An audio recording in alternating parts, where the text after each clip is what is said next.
Hello everyone. आज के video में मैं आपको 2-3 अंकों की संख्याओं को गुणा करने का आसान तरीका बताऊंगा। इसके लिए मैं गणित की डिस्ट्रीब्यूटिव प्रॉपर्टी का इस्तेमाल करूंगा। शुरू में आपको ये मेथड कठिन लगेगा या लग सकता है, मगर आप जब इसकी प्रैक्टिस करेंगे तो कोई भी गुणा को इसी मेथड से बहुत आसानी से और कम समय में करने में सक्षम होंगे। इस मेथड की सबसे महत्वपूर्ण खूबी यह है कि इसको आप हर स्थिति में अप्लाई कर सकते हैं। यानी कि इसमें कोई भी कंडीशन नहीं लगती है कि ये संख्या इस तरह की होनी चाहिए, उस तरह की होनी चाहिए। इस तरह की कोई भी कंडीशन नहीं लगती है। आपको कोई सी भी दो संख्याओं को गुणा करना है तो आप इस कंडीशन को इस वाली मेथड को अप्लाई कर सकते हैं। तो चलिए सबसे पहले हम डिस्ट्रीब्यूटिव प्रॉपर्टी को जानते हैं कि ये डिस्ट्रीब्यूटिव प्रॉपर्टी क्या होती है। तो इसमें हम ये देखते हैं कि जब ये आप इसके बारे में काफ़ी सब लोग मुझे लगता है कि जानते होंगे कि ये क्या होती है, मगर इसको मैं एक बार फिर से रिपीट कर रहा हूँ, रिवाइज कर रहा हूँ। तो ये ब्रैकेट लगा देते हैं। ब्रैकेट लगाने के बाद b माइनस सी b माइनस सी, और इसकी ब्रैकेट को बंद कर देते हैं और ये इक्वल टू हो जाएगा ए बी माइनस ए सी।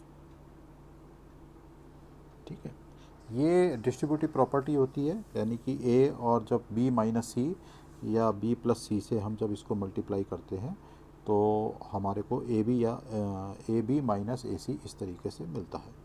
और जब अगर जो ये तो मैंने a ब्रैकेट में b माइनस सी लिखा है, अगर जो हम b और प्लस सी लिख देते हैं तो ये b प्लस सी से हम मल्टीप्लाई कर सकते हैं। इसी तरीके से इसको जो भी अंदर के साइन होते हैं, तो ये आप सब लोगों ने को ये चीज़ें पता है। डिस्ट्रीब्यूटिव प्रॉपर्टी ये बहुत ही फेमस एक गणित की प्रॉपर्टी है, जो कि हमने जब छोटी कक्षाओं में हम पढ़ते थे तो हमने इसको पढ़ा था।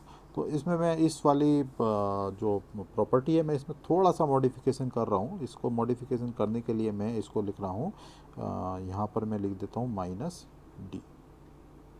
यानी कि मैंने इसको जो अंदर का ब्रैकेट है उसको b माइनस सी की लिखने की जगह b माइनस सी और माइनस डी कर दिया। तो यहाँ पर एक टर्म और आपका आ जाएगा यहाँ पर, जिसको कि हम लिख सकते हैं माइनस ए डी। ठीक है, ये हमने यहाँ पर लिख दिया इस तरीके से। अब हम इसका सबसे पहले अब ये वाली डिस्ट्रीब्यूटिव प्रॉपर्टी हमने जान ली है। इससे पहले मैंने एक वीडियो बनाया था जहाँ पर आप उस वीडियो को भी देख सकते हैं। आप वहाँ पर मैंने दो अंकों की दो संख्याओं को मल्टीप्लाई किया था इसी तरह की प्रॉपर्टी को लेके, और उसमें मैंने मल्टीप्लिकेशन किए थे। वो दो अंकों की संख्याएं थी, और एक बार एक 2 अंकों की संख्या थी, एक बार 3 अंकों की संख्या थी। इस वाले वीडियो में मैं थोड़ा सा आपके लिए थोड़ा सा कठिन वाले नंबर ले रहा हूँ। तो यानी कि इसमें जो हमारा नंबर है वो है एक 557 है और एक, तो यानी कि मैं यहाँ पर लिख देता हूँ 557, और इसको मैं लिख देता हूँ गुणा में 778 इक्वल टू कितना होगा। अब ये जो हमने गुणा करना है, ये देखिए वाकई में एक बहुत मुश्किल गुणा है। अगर जो आप इसको वैसे तरीके से करने लगेंगे तो अगर जो जैसे हम गुणा करते हैं तो इसमें बहुत काफ़ी ज़्यादा समय लग सकता है। अब इसको देखिए, हम ऊपर वाली जो डिस्ट्रीब्यूटिव प्रॉपर्टी लिखी है, हम इसको गुणा को किस तरीके से कर सकते हैं। तो इस गुणा को करने के लिए हमें सबसे पहले क्या करना है कि इसमें हम कोई भी एक संख्या को जैसे यहाँ पर एक संख्या हमने a और b minus C minus D लिखा हुआ है, तो इन दोनों में से किसी भी एक संख्या को b minus C minus D की फॉर्म में लिखेंगे। यानी कि 3 संख्याओं के जोड़ में या घटाने में हम लिखेंगे प्लस या माइनस करके। तो हमें यहाँ पर देख रहे हैं 778 थोड़ी बड़ी संख्या है, तो हम 778 को मैं लिखने की कोशिश करता हूँ और इसको 3 संख्याओं में लिखता हूँ। और ऐसी संख्याएं जिनमें जो बहुत आसान संख्याएं हो, यानी कि 1000 हों या 500 हों या 100 हों या 200 हों, इस तरीके से। तो चलिए हम देखते हैं इसको मैं कैसे लिख सकता हूँ। ये 557 को मैं अभी ऐसे ही रहने देता हूँ और 557 के आगे जाके मैं लिख देता हूँ, इसकी ब्रैकेट को क्लोज करता हूँ। अब मैं इसको, ये संख्या 1000 के पास में है, तो सबसे पहले तो मैं इसमें 1000 लिख देता हूँ। 1000 लिख दिया। अब 1000 में से हमें लाने के लिए कितना घटाना पड़ेगा, यानी कि 778 है, तो यानी कि अगर जो हम 200 घटा देते हैं तो यहाँ पर 800 हमारे पास संख्या बचेगी। तो ये मैंने इसमें से 200 घटा दिया। अब कितना बचा, अब ये बचा, ये संख्या हो गई 800, मगर हमारी एक्चुअल संख्या कौन सी है, वो है 778। तो 778 और 800 में जो हमारा अंतर है वो 22 का है, तो इसलिए हम इसको जो है 22 लिख देते हैं और इस ब्रैकेट को हम बंद कर देते हैं। ठीक है, ये देखिए ज़्यादा मुश्किल नहीं है, ये बहुत आसान तरीका है। अब इसको हम आगे से इसको सॉल्व करने की कोशिश करते हैं। तो इसको हम थोड़ा सा मल्टीप्लाई करते हैं। तो देखिए 557 को जब आप गुणा करेंगे 1000 से, तो इसमें हमें कोई भी दिक्कत नहीं आनी चाहिए, क्योंकि ये इसके आगे केवल 3 जीरो लग जाएंगे। 557 के आगे मैंने 3 जीरो लगा दिए। तो ये हमारा पहला टर्म मल्टीप्लाई हो गया, यानी कि हमने A B minus C minus D जो था उसमें हम ए बी वाला टर्म लिख दिया। अब हम दूसरा टर्म लिखेंगे इसमें माइनस 557 गुणा 200। इसको भी बड़े आसानी से किया जा सकता है। इसमें 557 को आपको 2 से गुणा करना है और उसमें आगे से 2 जीरो लगा देने। तो यानी कि 557 लिखने के लिए हमने 550 का जब दुगुना करेंगे तो 1100 हो जाता है, और 7 का जब दुगुना करेंगे तो 14 हो जाता है। तो यानी कि ये हो जाएगा 1114।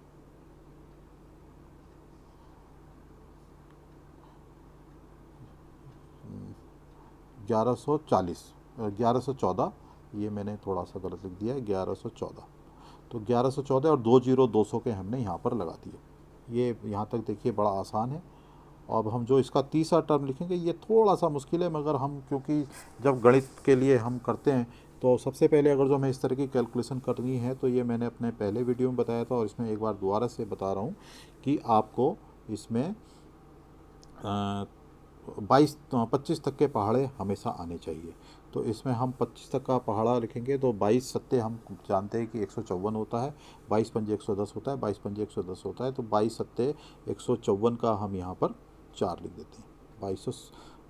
22 सत्ते 154 और 15 का हासिल हो जाता है। तो 22 पंजे 110, 110 और 110 में 15 जोड़ेंगे तो 125 हो जाएगा। 125 का 5, 125 का यहाँ पर 5 लिख देते हैं और इसको पीछे ले लेते हैं कर्सर को। 125 का 5 यहाँ पर लिख दिया, 12 हासिल हो गया। 5 पंजे 110, 110 और 12 122, 122 ये हमारा गुणा हो गया। ठीक है, तो ये हमने इसको देख लिया यहाँ पर कि ये 12,254 हमारा आता है। देखिए ये इसमें ज़्यादा टाइम हमको लगा नहीं है बिल्कुल भी। अब हमने इसको जो है, इसके बाद इसको थोड़ा सा हमने अब इसको करना है। अब सबसे पहले इसको जब हमें माइनस करना है तो माइनस करने के लिए भी हम थोड़ा सा शॉर्ट तरीका लगाएंगे। देखिए ये संख्या 6 अंकों की है, दूसरी संख्या 6 अंकों की है।